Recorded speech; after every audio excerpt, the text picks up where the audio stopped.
प्यारे बच्चों, अस्सलाम वालेकुम व रहमतुल्लाहि व बरकातुहू।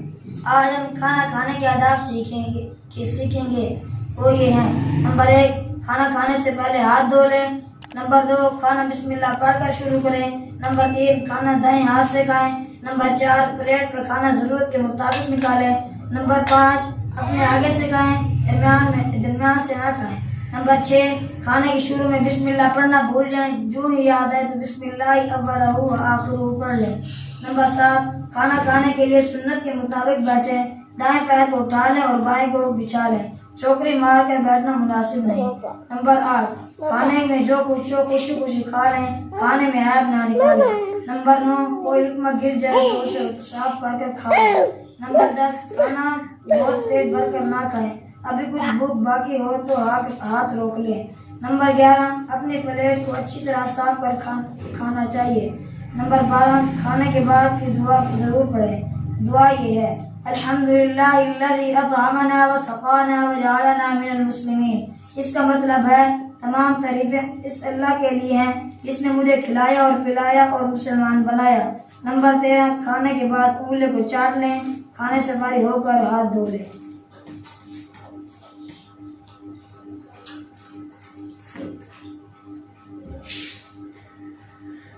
आज की हमारी ये महफिल जो हमने बनाई है, ये इसका मकसद ये है कि हम जो ये शऊर पैदा करें अपनी औलाद के अंदर, आदाब, अखलाक, किरदार के हमारे बच्चे जो हैं सुन्नत के मुताबिक, आदाब के मुताबिक खाना खाएं, पिएं, बैठें, सोएं, उठें।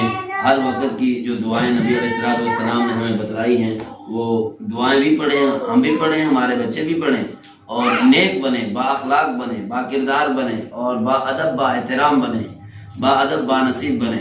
और अगर ये तरबियत नहीं होती घरों के अंदर, जो कि सबसे पहली तरबियत गाह है, तो फिर बच्चे जो है मनमर्जी की जिंदगी गुजारते हैं। उनकी तरबियत के अंदर, उनकी तबीयत के अंदर ये चीजें आ नहीं सकती। जब बड़े हो जाते हैं फिर वो ऐसे मनमर्जी की जिंदगी गुजारते हैं। इसलिए छोटे छोटे जो बच्चे होते हैं इनकी तरबियत जिस तरीके से करेंगे उसी तरीके से ये ढलेंगे।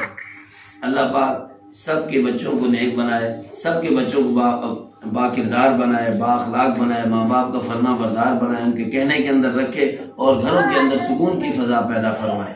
अस्सलाम वालेकुम व रहमतुल्लाहि व बरकातुहू। अब हम सारे मिलकर खाना खाते हैं, आप भी देखें, आपके बच्चे भी देखें, तो इसके मुताबिक न सारे रोजाना अपने बच्चों के साथ मिल बैठकर वालिदैन भी खाना खाएंगे तो इंशाअल्लाह बच्चों की तरबियत अच्छी होगी। तो सबसे पहले हम लोगों ने हाथ धोए हैं। अब हम सालन निकालते हैं, जितनी सालन की जरूरत है हम बच्चों को उतना देते हैं। इसमें आप देखेंगे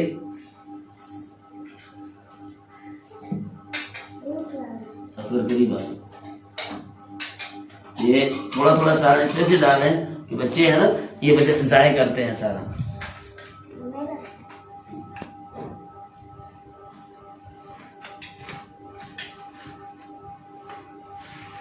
अब इधर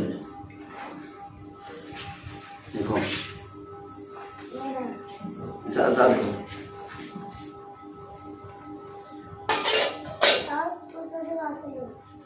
ये लो, रखो।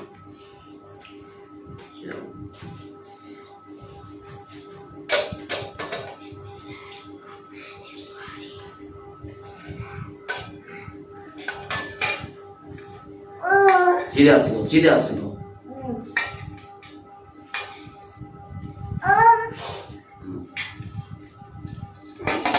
सीधा बिस्मिल्लाह, बिस्मिल्लाह व अला बरकतिल्लाह। दाएं हाथ से दो, दाएं हाथ से। छोटे छोटे लुकमा तोड़ने चाहिए, बड़े लुकमे नहीं।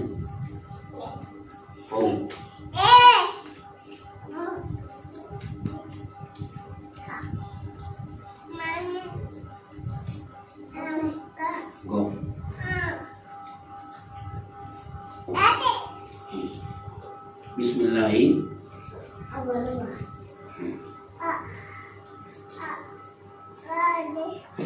छोड़ दो, बैठो।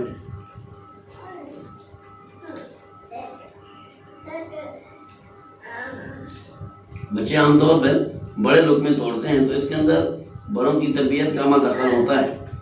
वालिदैन अगर समझाएंगे तो बच्चे जो है सीधे रुख पे आ जाते हैं।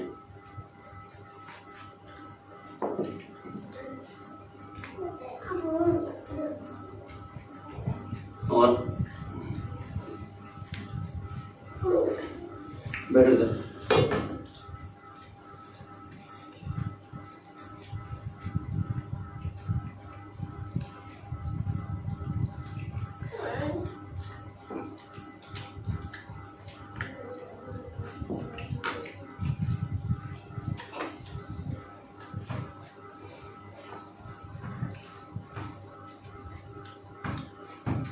कोशिश करें रोजाना बच्चों के साथ खाना खाएंगे, बल्कि घर का पका हुआ हो तो और ज्यादा बरकत का जरिया होता है। जी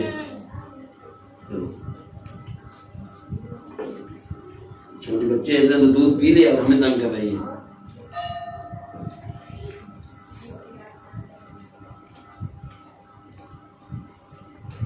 तो दिखा लो ना,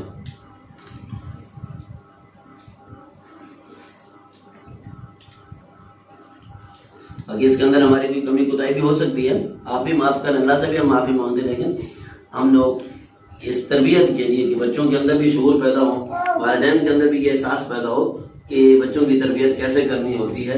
जिस तरीके से एक पौधा होता गमले के अंदर लगाते फिर एक अरसे के बाद वो फल देता है, तो यही चीज है बच्चों के साथ। आज इनकी हम तरबियत करेंगे, इनकी काट छान करेंगे, इनके अच्छे अखलाक पैदा करने की और पूरे अखलाक निकालने की कोशिश करेंगे, इंशाल्लाह बड़े होकर ये हमें फल देंगे, ये हमारी खिदमत करेंगे, हमारे खादिम बनेंगे, खिदमत गुजार बनेंगे। ये भी बच्चों के साथ जुल्म है कि जब तरबियत करने का वक्त हो तरबियत तो ना करें, लेकिन सिर्फ फल की उम्मीद रखें, नहीं जी हमारी इज्जत क्यों नहीं करते। भाई जब आपने उनको सिखाया क्या था, जो चीज सिखाई थी वो चीज वो कर रहे हैं, जब सिखाया ही नहीं है उनको अपनी खिदमत के तरीके, तो फिर वो क्या खिदमत करेंगे।